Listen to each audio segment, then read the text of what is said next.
Good morning everyone. आज के GK का पहला प्रश्न आप लोग ध्यान से सुनेंगे। भगवान बुद्ध का नाम आप लोग सुने हैं, देखे भी उनकी मूर्ति को देखे हैं ना। भगवान बुद्ध को ज्ञान की प्राप्ति कहाँ हुई थी? इस प्रश्न का आंसर कितने लोग जानते हो? ठीक आ जाए।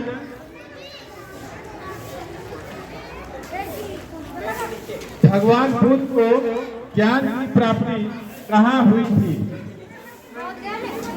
थैंक यू, आपका आंसर सही है। आपका नाम क्या है? सपना कुमारी के लिए एक जोरदार ताली होना चाहिए।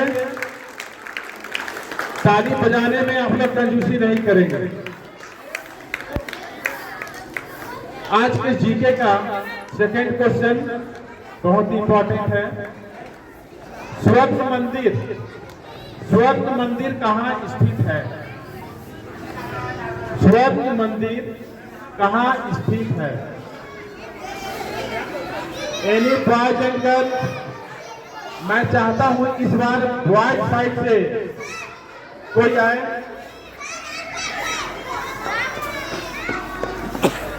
दिल्ली में नहीं, आपका आंसर गलत है। Any other boys?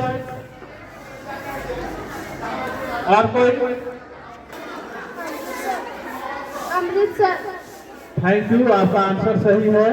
आपका नाम क्या है? ज्योति कुमारी के लिए एक जोरदार ताली होना चाहिए। स्वर्ण मंदिर कहाँ स्थित है? अमृतसर में। अमृतसर। जीके का तीसरा प्रश्न। भारत में सबसे पहले सूर्य किस राज्य में निकलता है? भारत में सबसे पहले सूर्य किस राज्य में निकलता है? अरुणाचल प्रदेश। थैंक यू, आपका आंसर सही है। आपका नाम क्या है? राजेश कुमार। राजेश कुमार के लिए एक जोरदार ताली होना चाहिए।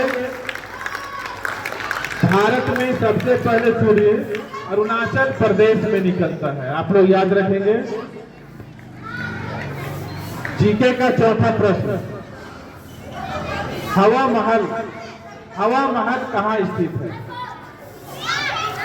बॉयज साइड से और कोई नया student? New boys? Jaipur. Thank you, आपका आंसर सही है। आपका नाम क्या है? शिव कुमार। शिव कुमार के लिए एक जोरदार ताली होना चाहिए। हवा महल जयपुर में स्थित है। ओके। आज के जीके का पांचवा प्रश्न। दिल्ली भारत की राजधानी है, हम लोग सारे लोग जानते हैं। दिल्ली भारत की राजधानी कब बनी? ईस्वी सन बताना है। दिल्ली भारत की राजधानी कब बनी? Any boys and girl? Boys side से? आज बॉयज साइड से बच्चे एक्टिव हैं, ठीक है, रहना चाहिए। 1911 ईस्वी। थैंक यू, आपका आंसर सही है। आपका नाम क्या है? विशाल कुमार। क्लास? 8। विशाल कुमार के लिए जोरदार ताली होना चाहिए। भारत की राजधानी दिल्ली 1911 में बना। आज के जीके का छठा प्रश्न। इस भारतीय नेता को भारत का लौह पुरुष के नाम से हम लोग जानते हैं?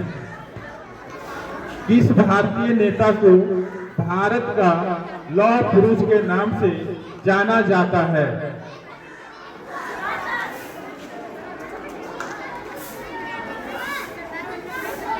ठीक है, आज बॉयज का एक दिन है।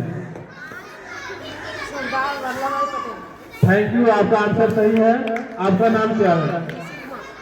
ऋषि कुमार के लिए जोरदार ताली होना चाहिए।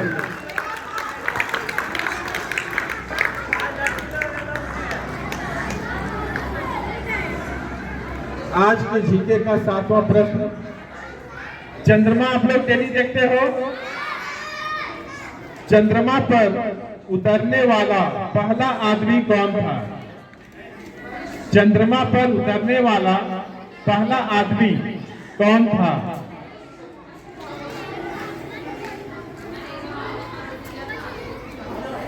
इस बार मैं चाहता हूं कि गर्ल्स साइड से आंसर आए।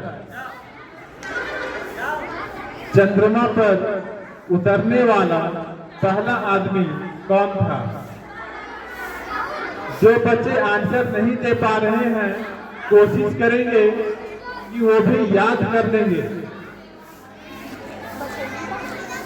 नहीं, आपका आंसर गलत है। एनी बॉयज एंड गर्ल, आज निश्चित रूप से बॉयज का ही दिन है। अधिकतर प्रश्नों का आंसर बॉयज ही दे रहे हैं।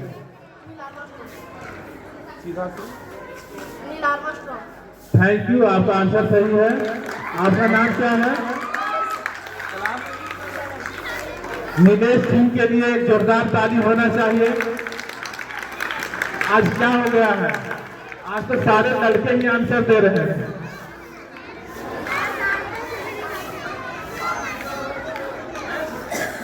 आज की जीके का 8वां प्रश्न।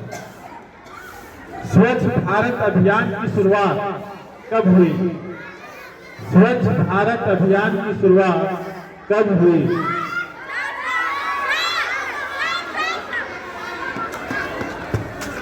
छोटका छोटका से। नहीं, आपका आंसर गलत है।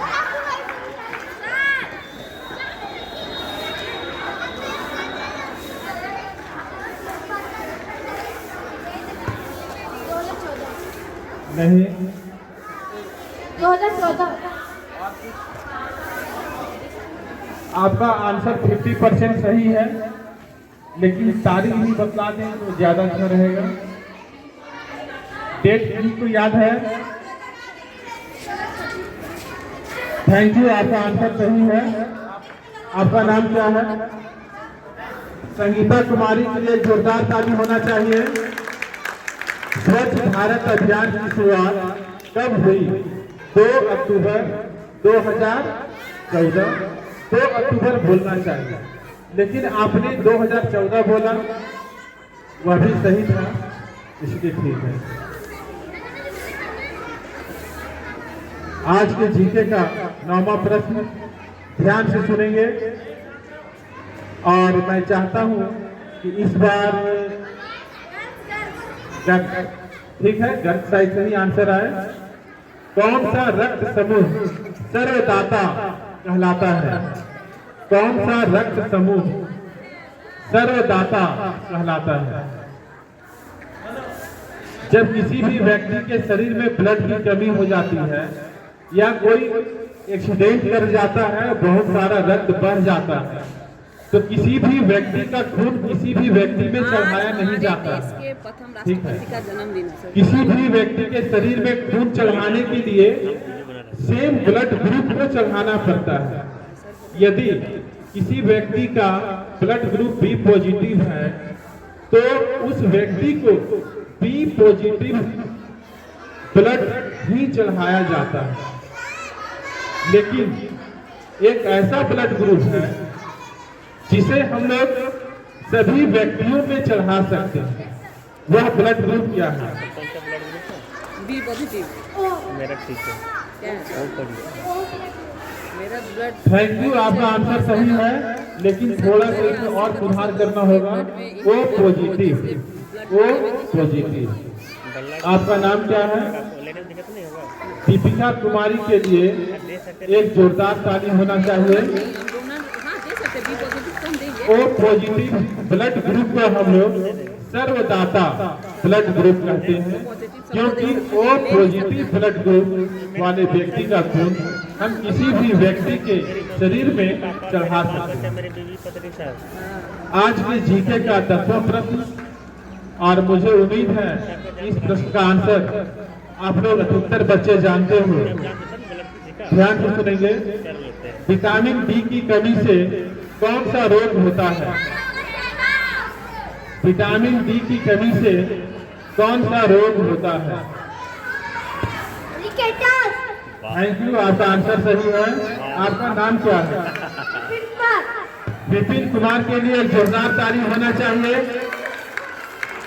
विटामिन डी की कमी से रिकेटस नामक बीमारी होता है, जिसे हम लोग सूखा रोग भी कहते हैं। जिस बच्चे को रिकेटस हो जाता है वह बहुत पतला दुबला हो जाता है। और विटामिन डी हम लोग कहाँ से मिलता है? सूर्य प्रकाश से मिलता है। इसलिए सूर्य का प्रकाश, जिस समय सूर्य का प्रकाश नरम रहता है, सॉफ्ट रहता है, सेवन करना चाहिए। Thank you. आप सभी बच्चों को जीके क्यूज में शामिल होने के लिए, सहयोग करने के लिए मैनी मैनी थैंक्स।